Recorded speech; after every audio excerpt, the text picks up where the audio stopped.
Welcome to our solution to the CMU DDMRP problem.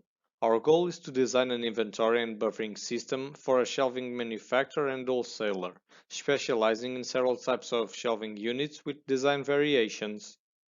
The factory is currently experiencing low order fill rates, which is severely affecting the output of the production line. To tackle this problem, this project aims to analyze the current inventory system and provide practical and valuable recommendations for revamping the way the raw materials, intermediaries, and finished goods are stocked. To that end, we will design a new dynamic buffering and inventory system based on the demand-driven materials requirement planning methodology. The purpose of the simulation model is to support the management of the shelving factory to maximize the order fill rate and minimize its inventory costs. The specific objectives are to maximize the number of units shipped on time per day, minimize the inventory cost as the cost of all inventory in the factory, maximize the throughput in terms of number of shelves completed per unit of time.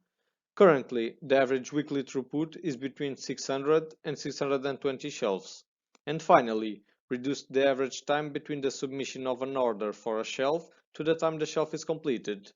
The current average unit production time is approximately 46 hours. The project deliverables are the buffer configurations, including stations served and any modified parameters such as the lead time and variability factors for each buffer, and improvements of the KPIs and buffer plots. The factory produces several types of shelves and is currently experiencing stockouts that are seriously affecting the order's fill rate. The current production strategy is to make to stock, and its production line uses a static buffer levels both to raw materials, component materials, and final products. The production line specializes in cellular shelving units with 1 foot by 1 foot compartments. As can be seen in the table, there are 6 different shelf types, with varying quantities of compartments and different types of wood. Our goal is to analyze the bill of materials of these 6 products and decide what items should be buffered and non-buffered, so as to ensure that stock costs are minimized and customer satisfaction is at the right levels. The finished goods are defined by a specific POM matrix as can be seen in the figure. In CMU, we represent it using a material element to define a material that is consumed or produced in the system. For a material representing the finished goods, the bill of materials lists were used to specify the component materials required to make 1 unit of the parent material. Separate storage locations for holding stock of a specific material were defined using inventory elements. The factory runs on a single shift, so all employees work Monday through Friday following a 8 a.m. to 5 p.m. work schedule, with 1 hour lunch break between 12 p.m. and 1 p.m. The off-shift rule has been defined as finished work already started to avoid having component materials stuck in the stations at the end of each day. We skipped modeling the 33 employers since the impact on the results is despicable. As can be seen in the facility layout, the receiving area accommodates the receiving dock, quality inspections, and raw materials storage, and the material goes from the receiving area to one of the 4 production cells: shelf assembly, frame assembly, back panel, and final assembly. Finally, the products are delivered to the shipping area to fulfill the product demand for the day.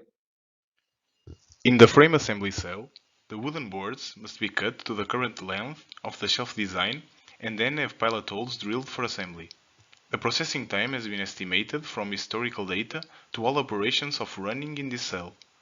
In each cell and station, products and subassemblies waiting in buffers are selected on a FIFO basis, but to balance the workload in the cutting and drilling stations, we assume the assignment of the component materials to the shortest line, rather than randomly selecting one station. To ensure that the component material only initiates the production process if all materials are available, we consume the material requirements in the first step of the process. The shelf assembly is made up of wood planks that become the grid structure within the frame.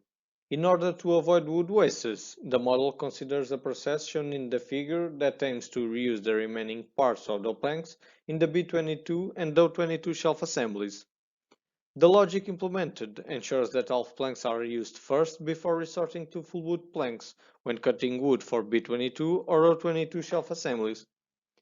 When scrap wood is used in this way, the number of cuts is reduced, which decreases the overall processing time. The histograms show the difference. The final components of the shelf are the back panels, which are added to the rear of the final assembly. The curing station has been modeled using a server with capacity to 50 back panels and a fixed time of 60 minutes. In the final assembly cell, all components are combined to make the final product. In our 3D model, we show here the material reception in the receiving area. This is a frame assembly cell, where the outer structure of the shelf is made. This is the shelf assembly cell, responsible for the inner parts.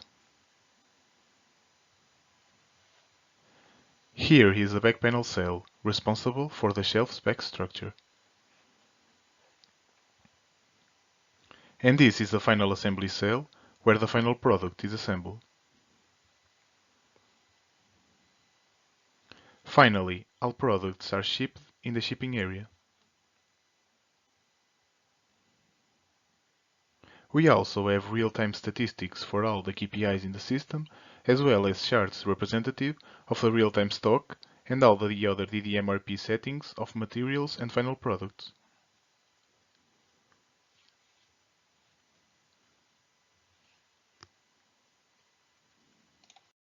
Currently, the production line maintains many buffer locations around the factory. Each buffer is treated separately for the purpose of material replenishment, but all use a min-max reordering policy. The current inventory approach has some limitations, since the inventories are not taking advantage of inventory pooling. This means that in the current approach, the same component material is replenished from two distinct buffer locations. The consolidation of the inventories would lead to a reduction of the physical inventory costs, since the aggregated demand variability is smaller. There are two types of raw material suppliers, the local and the non-local. Both suppliers have a work schedule with infinity capacity that has been created to model properly the lead time including weekends. This means that the lead time estimation from the historical data has been done removing the weekend durations whenever they occur. Following this approach, the model accounts in a more accurate way the impact of the weekends in the material supply. The materials lead times have been modeled with semi-discrete probability according to this scheme. In the quality process, we use a consume step that retrieves a fixed amount of components based on a fixed percentage for each material. The inspection time derives from the data analysis. Validation and verification. To verify the model, we used an experiment of 10 replications. The simulation time was from October 28th to December 20th. The throughput that we obtained was around 618 shelves per week and a manufacturing lead time of 43 hours. Since the simu model throughput was between 600 and 620 shelves and the manufacturing lead time was 46 hours, our model is accurate. We also obtained an unmet demand of 3,600 units after 12 weeks of simulations, which resulted in an average order fill rate of 53%. Experimentation and analysis.